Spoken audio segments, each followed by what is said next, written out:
Leitura diária. Segundo Samuel, capítulo 24. O recenseamento e a sua punição. Mais uma vez, irou-se o Senhor contra Israel e incitou Davi contra o povo, levando-o a fazer um censo de Israel e de Judá. Então, o rei disse a Joabe e aos outros comandantes do exército: Vão por todas as tribos de Israel, de Dan a Berseba, e contem o povo, para que eu saiba quantos são. Joabe, porém, respondeu ao rei: Que o Senhor, o teu Deus, multiplique o povo por 100, e que os olhos do rei meu senhor o vejam. Mas por que o rei meu senhor deseja fazer isso? Mas a palavra do rei prevaleceu sobre a de Joabe e sobre a dos comandantes do exército. Então, eles saíram da presença do rei para contar o povo de Israel. E atravessaram o Jordão, começaram em Aroé, ao sul da cidade, no vale, depois foram para Gade, e de lá para Jazar, Gileade e Cádiz dos Hititas. Chegaram a Dan, Jaã e as proximidades de Sidom. Dali seguiram na direção da fortaleza de Tiro e de todas as cidades dos heveus e dos cananeus. Por último foram até Berseba, no Neguebe de Judá. Percorreram todo o país e voltaram a Jerusalém ao fim de 9 meses e 20 dias.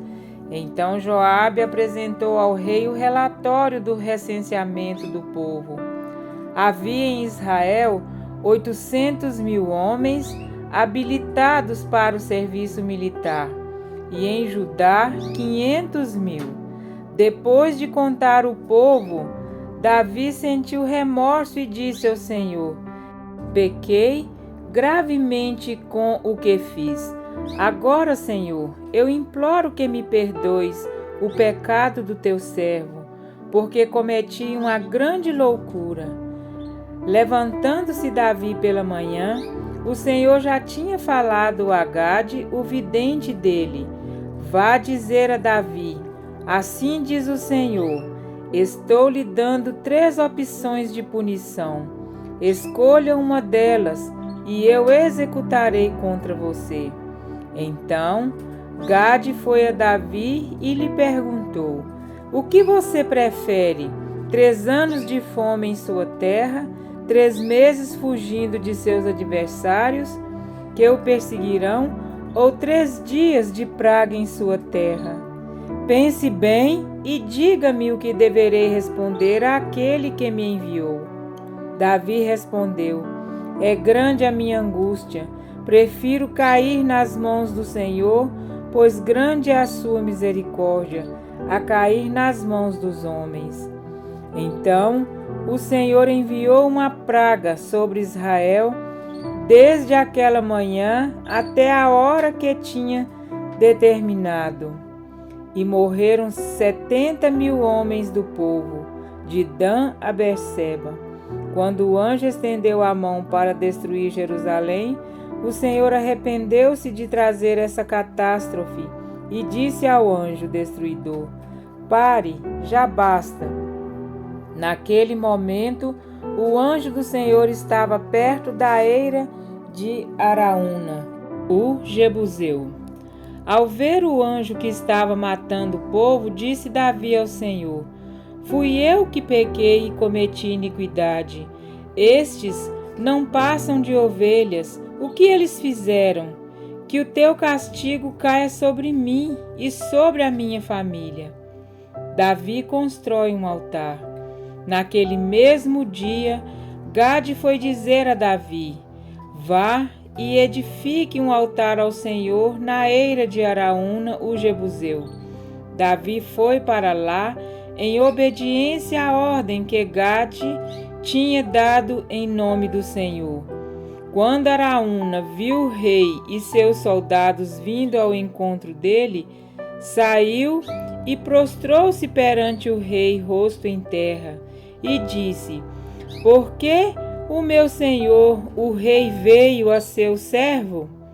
Respondeu Davi: Para comprar sua eira e edificar nela um altar ao Senhor, para que cesse a praga no meio do povo. Araúna disse a Davi: O meu senhor e rei pode ficar com o que desejar e oferecê-lo em sacrifício. Aqui estão os bois para o holocausto, e o debulhador e o jugo dos bois para a lenha. Ó rei, eu dou tudo isso a ti. E acrescentou: Que o Senhor, o teu Deus, aceite a tua oferta. Mas o rei respondeu a Araúna: Não, faço questão de pagar o preço justo. Não oferecerei ao Senhor, o meu Deus, holocaustos que não me custem nada. E comprou a eira e os bois por 50 peças de prata.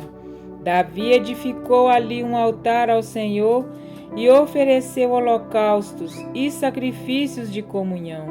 Então o Senhor aceitou as súplicas em favor da terra e terminou a praga que destruía Israel.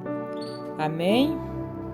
Para refletir: como um homem segundo o coração de Deus, que escreveu salmos tão inspirados, ainda se deixou ser instigado por Satanás? Acerca do mesmo episódio, o cronista relatou o seguinte: Então Satanás se levantou contra Israel e incitou a Davi a levantar o censo de Israel. 1 Crônicas 21:1. A Bíblia não está se contradizendo, e sim corroborando com o fato de que Deus não interfere em nossas escolhas. Afinal, não somos robôs programados para obedecer, mas Ele também permite que soframos as consequências. E em nosso sofrimento, trabalha a fim de que nos arrependamos de nossos pecados. Foram poucas vezes em que houve censo no meio do povo, todos eles, porém, orientados por Deus e com a finalidade de lembrar a cada homem de Israel de 20 anos para cima. Êxodo 30:14, por meio do pagamento do resgate de si próprio. Êxodo 30:12, que não era pela força ou pela quantidade de homens que Israel venceria as batalhas, mas pelo poder de Deus os resgatou desde a fundação do mundo. Apocalipse 13:8. Davi estava como fora de si ao ordenar o recenseamento do povo. Até mesmo Joabe e os chefes do exército de Israel questionaram a ordem do rei, mas sem sucesso. Davi estava firmemente decidido quanto àquele propósito e, após 9 meses e 20 dias, percebeu que havia gerado um grave problema, não somente para ele, mas para toda a nação.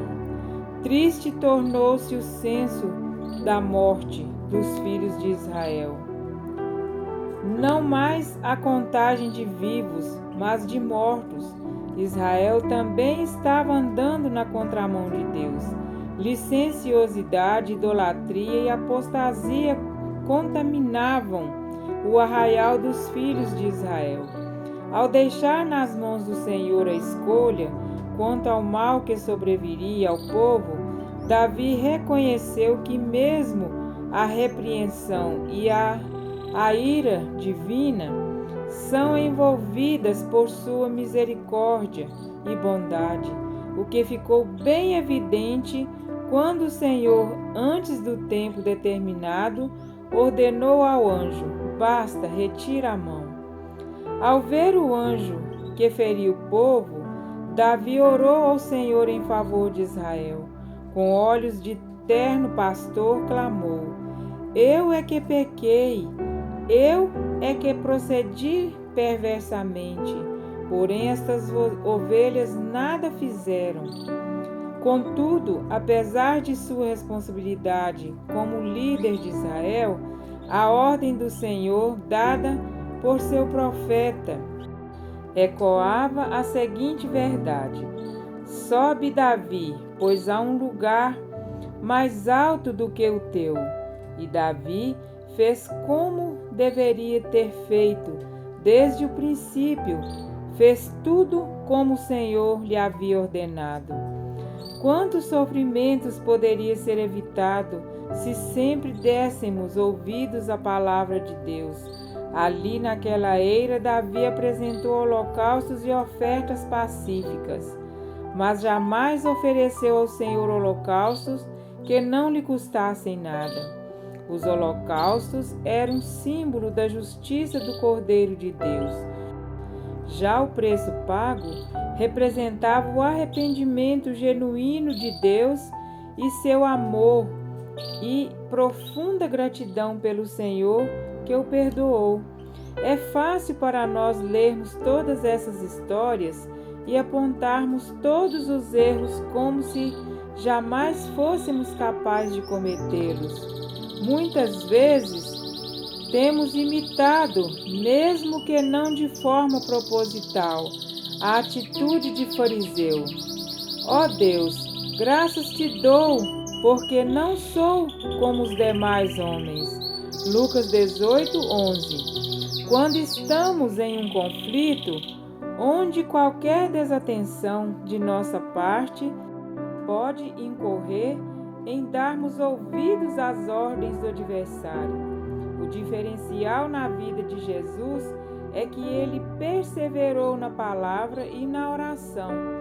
Sua comunhão com o Pai era profunda e ininterrupta.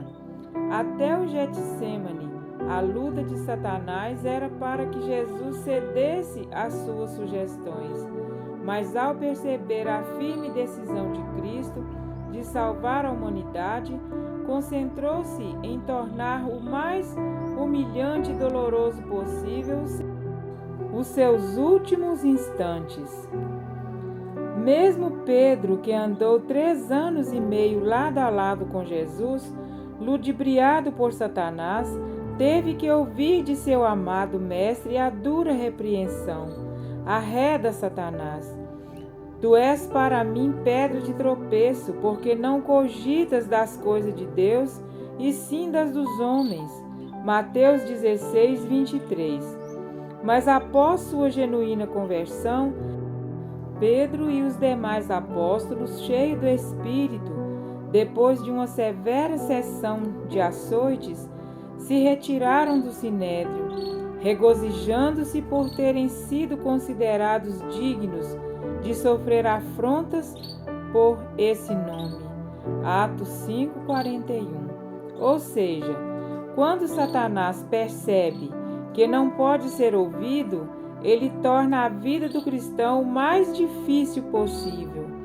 Como Cristo não desistiu de sua missão em nosso favor, e como os discípulos não desistiram de sua missão por amor a Cristo, que as nossas feridas não nos afastem do Senhor, mas nos motivem a oferecer o nosso coração inteiramente a Ele. Assim como o pecado de Davi produziu consequências desastrosas, não somente para ele, mas para Israel também. O seu arrependimento e submissão à vontade de Deus resultou em favor para todo o povo. Assim, o Senhor se tornou favorável para com a terra e a praga cessou de sobre Israel. O pecado é avassalador em seus efeitos, mas onde abundou o pecado, superabundou a graça. Romanos 5:20. E mais tarde, sobre a eira que lembrava o grave pecado de Davi e a morte de tantas pessoas, Deus orientou Salomão a ali edificar o seu tabernáculo, segundo as Crônicas 3:1, como um memorial de sua graça e misericórdia. Não fomos chamados para recensear quem está preparado para a guerra e quem não está. Neste grande conflito, nossa missão consiste em entregar nossa vida inteiramente aos cuidados do Senhor.